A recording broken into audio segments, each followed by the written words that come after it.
with Daniel Bushell. In this show, the junk food conspiracy exposed. Coming up. Leaders chew the fat and secretly fill their pockets. How other species react to burgers. And stars told to kick out junk ads.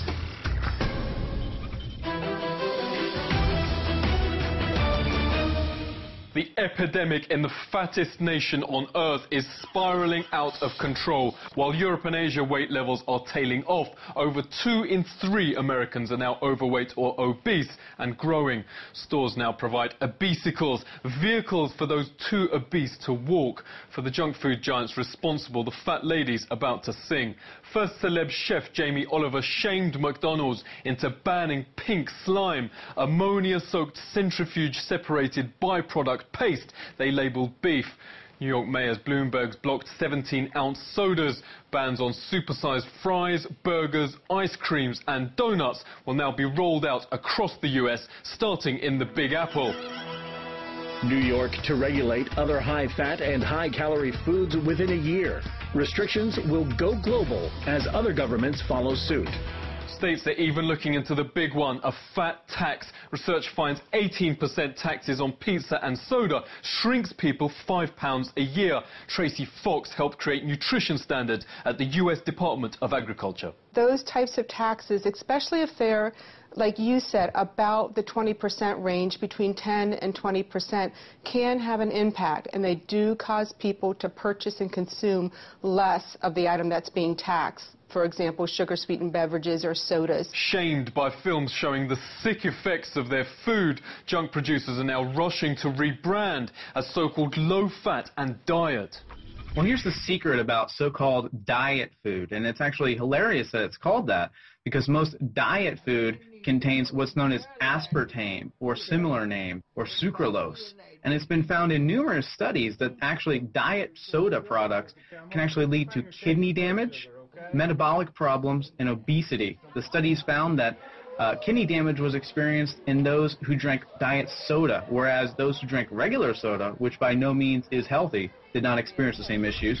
The best part about it, aspartame is actually made from the fecal matter, the literal fecal matter of bacteria that is genetically modified by one and only Monsanto. The word diet isn't even regulated in the US. A corporation can make this beauty and call it diet goodness. In fact, McDonald's pays Weight Watchers to be an official partner. Truth is stranger than fiction. This fruit and maple oatmeal sold as a bowl full of wholesome. It's more sugar than a Snickers, more calories than even their hamburgers. The junk chain's being sued for false advertising. Its milkshakes contain more cooking oil than milk. In fact, of 150 so-called diet products, 139, a study finds, have more fat and refined sugar than non-diet foods. Most of our food now contains either a chemical sweetener or fructose sugar, which America's top obesity doc calls an evil poison. Robert Lustig joins us now. What does refined sugar do to the body? It is a chronic, not acute, chronic, dose-dependent, in other words, it depends on how much you take in, hepatoliver toxin. Chronic dose-dependent hepatotoxin. Yeah, what does that mean for us, the public? 50 grams of fructose, which is the sweet part of sugar, per day, or 100 grams of sugar, is above and beyond your liver's capacity to be able to metabolize it. That means that more than half of America is consuming a toxic dose of sugar on a daily basis. This is Trudy, the Truthseeker cat. Hello, Trudy. This is fried beef from a top fast food chain. Well, well, well. This is fried beef from a local store. There you go.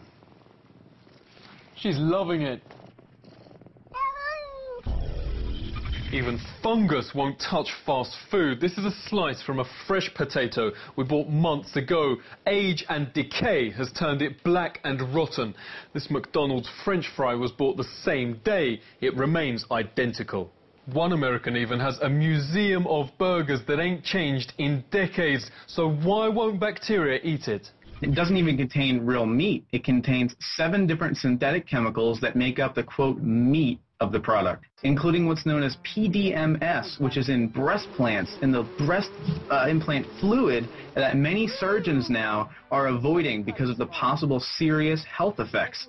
It also contains an anti-foaming agent used in silly putty, and it contains certain chemicals that are illegal to use in cat food due to serious health concerns.